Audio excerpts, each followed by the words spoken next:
अस्सलाम वालेकुम। आज के टॉपिक में हम पढ़ेंगे बायोलॉजिकल मेथड। तो बायोलॉजिकल मेथड की सबसे पहले हम डेफिनेशन पढ़ लेते हैं, यानी कि ऐसा तरीक़ेकार जिसके अंदर हम मसाइल को यानी कि टैकल सॉल्व करें in the field of biology. Biology के अंदर बिल्कुल ही एक जैसा है जैसे कि दूसरी फील्ड में है। फिर नंबर 2 कहते हैं कि माहिर स्पेशलिस्ट हैं या रिसर्चर हैं, वो सबसे पहले कोई मौजू ले लेते हैं, टॉपिक ले लेते हैं जो कि हमें प्रॉब्लम नज़र आ रही है। फिर उसके अंदर वो रिकॉग्नाइज करते हैं, यानी कि हल करने की कोशिश करते हैं उस प्रॉब्लम को। उस हल करने को एक स्टेप बाय एक सीरीज होती है, उसको हम कहते हैं साइंटिफिक रिसर्च या बायोलॉजिकल रिसर्च।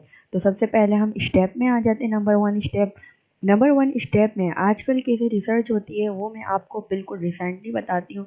सबसे पहले नंबर 1 पे आप क्या करते हो, गैदरिंग करते हो कोई भी रिसर्च, यानी कि आप कलेक्ट करते हैं ऐसे फैक्ट्स एंड फिगर्स। फैक्ट कहते हैं ऐसी इंफॉर्मेशन जो कि आपको उसके अंदर प्रॉब्लम नज़र आ रही है। जैसे कि मिसाल के तौर पे अभी सर्दियाँ आने वाली हैं, तो सर्दियों से आने से लोग क्या होगी, उसकी शॉर्टेज की बुनियाद पे आप बाहर से खाना खाना शुरू कर देंगे, होटल वगैरह का। तो उससे आप देखेंगे आपके इर्द गिर्द जो भी एरिया है वहाँ पे ईटिंग डिसऑर्डर ज़्यादा पाए जा रहे हैं। तो अब ये जो है आप जो है गूगल, आजकल तो नेट का ज़माना है, तो नेट पे आप जाएंगे और इस टॉपिक को आप जो है गूगल स्कॉलर पे टाइप करेंगे। आपसे पहले भी जिन लोगों ने जो है इस पर रिसर्च की होगी तो वो सारे आर्टिकल आपके सामने शो हो जाएंगे। और अगर आप इंटरेस्टेड हैं ऐसे टॉपिक पे तो आप ये प्लस का साइन इस ऑप्शन पे जाके क्लिक करेंगे।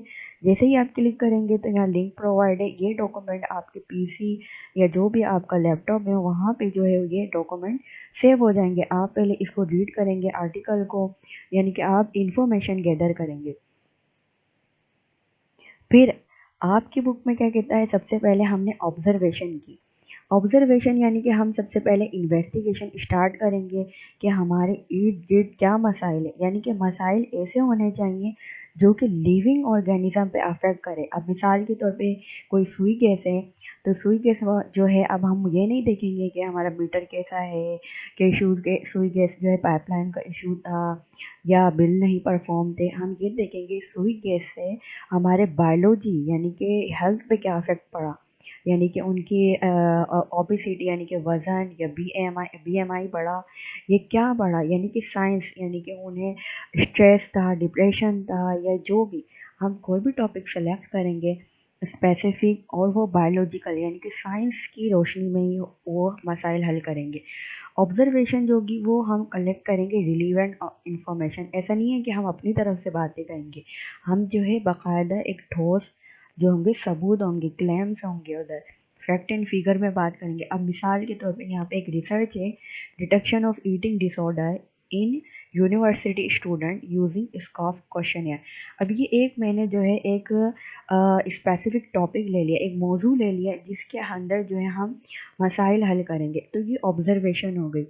अब ऑब्जर्वेशन कैसे होती है, अब आप ये देख सकते हैं, मैंने जो है टाइप करा गूगल स्कॉलर पे इसको, और जैसे ही मैंने इसको गूगल स्कॉलर पर टाइप किया तो आप देख सकते हैं ये जो है मुख्तलिफ जो है यहाँ पे जिसने काम किया है वहाँ पे इस पेज पे शो हो जाएगा। अब नंबर 4 पे देखें आप, ये जो टेक्स्ट है इसकी हम साइट पे चले जाएंगे, और ये साइट जो है आपकी कुछ एपी स्टाइल जो है उस पर सेव हो जाएगी। ये जो है आजकल का तरीका है जिस तरीके से हम रिसर्च करते हैं। अब देखिए इसकी साइट जो है आपको दिख रही है कि ये जो है रिसर्च जो है वो जो है साइट की, ये साइट है इसकी किस किस पे की गई है। तो आप ये साइट जो है ये आप सेव कर सकते हैं, और जो है डायरेक्ट आप इसका लिंक आएगा, आप जो है अपने वर्डप्रेस पे अगर आप इंटरेस्टिंग है तो काम कर सकते हैं। अब हाइपोथेसिस क्या है, नंबर 2 पे हम कहते हैं। अब जैसे ही हमने ऑब्जर्वेशन की तो हाइपोथेसिस कहते हैं कोई एक ऐसा इंटेलिजेंट गेस दे देना, यानी कि कोई ऐसी बात कह देना। मिसाल के तौर पे आपके घर में चोरी हुई, आपने जो है क्लेम कर दिया कि मेरी फ्रेंड आई थी इस वक्त, और जो है वो इस वक्त आई थी तो इस वजह से हमारे ये चीज़ गायब है। लेकिन आपने ऑब्जर्वेशन नहीं की, आपने बस जस्ट अपना ओपिनियन जाहिर कर दिया। अब ये जो एक स्टेटमेंट है, इस स्टेटमेंट को हम कहते हैं हाइपोथेसिस। अब मिसाल के तौर पे ये जो मैंने टॉपिक लिया है इसके अंदर अगर मैं स्टेटमेंट दे दूँ कि ज़्यादातर मोस्टली स्टूडेंट जो है हॉस्टल लाइफ के बैचलर, वो जो है ईटिंग डिसऑर्डर का ज़्यादा शिकार रहते हैं।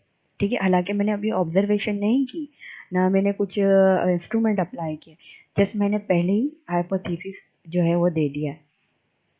अब इस हाइपोथेसिस को चेक करने को, अब मैं इस हाइपोथेसिस को कैसे चेक करूँगी, कैसे उसमें लॉजिकल प्रिडिक्शन डालूँगी, उसको हम कहेंगे डिडक्शन। डिडक्शन में क्या है, अब मैं यहाँ पे इंस्ट्रूमेंट चेक करूँ, इंटरव्यू लूँ, उनसे क्वेश्चनेयर बनाऊँ, या फिर मैं उनके बॉडी मास वगैरह चेक करूँ, तो ये तमाम क्या कहलाएगा, डिडक्शन। यानी कि मैंने एक हाइपोथेसिस या स्टेटमेंट की बुनियाद पर उस जैसे ही सवाल बना के जो चेक करूँगी उसे कहेंगे मैं डिडक्शन।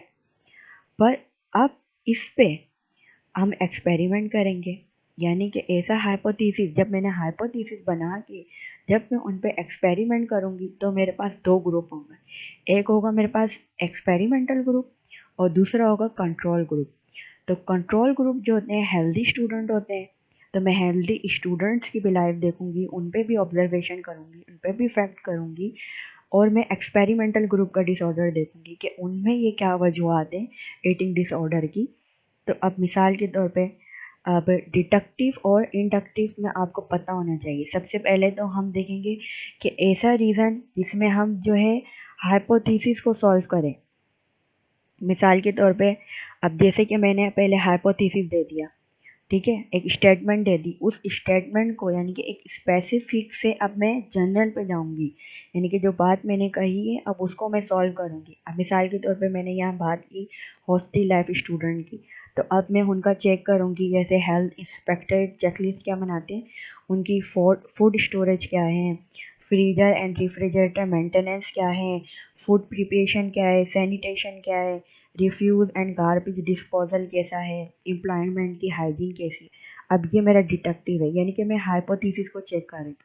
अब मैं मिसाल के तौर पे इंडक्टिव की बात करती हूँ। इंडक्टिव में क्या होता है कि मैं हाइपोथेसिस नहीं कर रही, जैसे कि आप 9th क्लास में पढ़ के आए होंगे कि जो हमारे कोर्क सेल जो था उसकी इन्वेस्टिगेशन की गई थी, उसमें हाइपोथेसिस नहीं लगाया गया था, जस्ट पहले ऑब्जर्वेशन की थी। जैसे आपके घर में चोरी हुई तो आप पहले देखेंगे कि किस वक्त चोरी हुई, मेरा मोबाइल कहाँ था, कौन कौन लोग थे। मैंने अभी तक स्टेटमेंट नहीं दी, यानी कि हम जो है उसमें स्टेटमेंट नहीं लगाएंगे, हम तहकीकात यानी कि फैक्ट एंड फिगर ऑब्जर्वेशन करते रहेंगे। इसी तरीके से कोई भी आपने टॉपिक ले, जैसे कि मैंने हॉस्टल लाइफ लिए, तो हॉस्टल लाइफ में मैं क्या करूँगी, उनका BMI चेक करूँगी, ईटिंग टाइम चेक करूँगी, उनमें डिजीज़ क्या क्या है, जेंडर क्या है, उनका एज क्या है, मैं इन टूल का इस्तेमाल करूँगी, जैसे स्कॉफ क्वेश्चनियर है। तो ये तमाम चीज़ें चेक करने के बाद हम एक्सपेरिमेंट ग्रुप में जाते हैं। एक्सपेरिमेंट करने के बाद हमने एक्सपेरिमेंट किया, हमारा रिज़ल्ट आया, तो हम रिज़ल्ट जो है वो न्यू तरीके से मैं आपको बता रही हूँ, हम स्टैटिस्टिकल मेथड अप्लाई करते हैं। यानी कि ऐसे मेथड अप्लाई करते हैं, यहाँ पे इक्वेशंस, रूल्स एंड लॉ होते हैं कि हम अपने रिज़ल्ट जो हैं वो समराइज़ करके या तो ग्राफ में शो करें, या हम मुख्तलिफ जो है हमारे पास टेस्ट होते हैं, काय टेस्ट है, हम प्रोबेबिलिटी चेक कर रहे होते हैं, हम स्टैंडर्ड यानी कि आशारिया बता रहे होते हैं, कितना आशारिया रहा, हम परसेंटेज पे बात करते हैं। तो ये रिज़ल्ट जो है मुख्तलिफ और भी मुख्तलिफ कैटेगरीज़ हैं, लेकिन यहाँ जस्ट मैंने कुछ ही मिसाल ली है जो ज़्यादा मोस्टली वाइडली यूज़ होती है। जैसे यहाँ पे एक जो है स्कार्फ का मैंने ये आर्टिकल में से ही निकाला है। अब देखिए इन्होंने जेंडर जो है मेल और फीमेल का जो है उन्होंने पॉजिटिव, नेगेटिव और टोटल पॉपुलेशन और जो है उनकी प्रोबेबिलिटी यानी कि उन्होंने बताई है कितने आशार्य। इसी तरीके से सेकंड अगर आप देखें तो एज है, फिर उसके बाद उन्होंने लिविंग एरियाज़ यानी कि अर्बन और रूरल एरियाज़ में बताया है। फिर उनका बॉडी मास इंडेक्स देखा उन्होंने, अंडरवेट के कितने थे, ठीक है, नॉर्मल जो थे उनका, यानी कि दो इन्होंने ग्रुप ले लिए, कंट्रोल और एक्सपेरिमेंटल। ओवरवेट वाले कितने थे, ओबिसिटी यानी कि जिनपे मोटापा या ज़्यादातर जो है फैट लोग जो थे उनकी आशारिया क्या रहा। तो ये रिज़ल्ट हम शो करते हैं। अब थ्योरी क्या होती है, ये तमाम चीज़ें चेक करने के बाद चाहे आपकी थ्योरी डिडक्टिव हो या इंडक्टिव हो, या आपने हाइपोथेसिस लगाया हो, एक स्टेटमेंट दी हो या नहीं दी हो, आपने एक्सपेरिमेंट किया, आपने जो है उसके रिजल्ट लाए। अब थ्योरी में क्या होता है, जब आपकी थ्योरी में ये जो आपका रिजल्ट प्रूफ हो गया, तो थ्योरी कहते हैं a set of collection of information, यानी कि ऑब्जर्वेशन, फैक्ट एंड फिगर जो आपने की थी ऑब्जर्वेशन, उसकी बुनियाद पे आपने जो एक्सपेरिमेंट किए, आप जो रिजल्ट लाए, उनका एक सेट बना लेते हैं, एक कंक्लूजन बना लेते हैं, और उसको एक रिटन फॉर्म में आप जो है वो लिख देते हैं कि भले आपकी थीसिस जो है वो गलत हुई हो, रॉन्ग हुई हो या सही हुई हो, लेकिन उसको आप एक रिटर्न फॉर्म में शक्ल दे देते हैं कि आइंदा इसके आने वाले बाद में जो फ्यूचर में जो स्टूडेंट है वो इसे सही करें या मज़ीद इसको आगे लेके चलें, तो ये जो है थ्योरी हो जाती है। अब जैसे कि मिसाल के तौर पे मैंने यहाँ सोर्स अभी रिसेंटली में जैसे रिसर्च होती है वो बता रही हूँ कि मैंने इंटरनेट सोर्स यूज़ करी, यानी कि सेकेंडरी सोर्स यूज़ करी। अब मिसाल के तौर पे आपने इवेलुएट कैसे की, जजमेंट कैसे की, आपका टॉपिक जो है वो ज़्यादातर पॉजिटिव में रहे या नेगेटिव, लोगों का जो रेट जो था वो क्या था, नैरो टॉपिक। अब ये नहीं कि आपने जो पूरे जो है कंट्री की बात करनी है या आपने वर्ल्ड की बात करनी है, आप अपने जो है वर्ल्ड का अगर प्रॉब्लम है तो आप कंट्री पे आ जाएंगे, कंट्री से जो है आप जो है अपने प्रोविंस पे आ जाएंगे, प्रोविंस से आप अपने डिस्ट्रिक्ट या टाउन में आ जाएंगे, यानी कि आप नैरो और नैरो करते चले जाएंगे। अब जैसे हमने सिर्फ इसी यूनिवर्सिटी है या जस्ट आप पंजाब यूनिवर्सिटी है या आप कोई भी एक नैरो टॉपिक ले लिया है, अब बस इसी को हम फॉलो करेंगे। ऑर्गेनाइज करते हैं हम अपनी रिसर्च को, पहले आपने इंट्रोडक्शन किया, फिर एब्स्ट्रैक्ट किया, तो ये आप आजकल की जो है न्यू रिसर्च है, लेकिन ये आपका टॉपिक नहीं है। फिर प्रेजेंट करते हैं, हम लोगों से कम्युनिकेट करते हैं। उसके बाद आप प्रेजेंटेशन जो है आज तक के लिए इतना ही काफ़ी।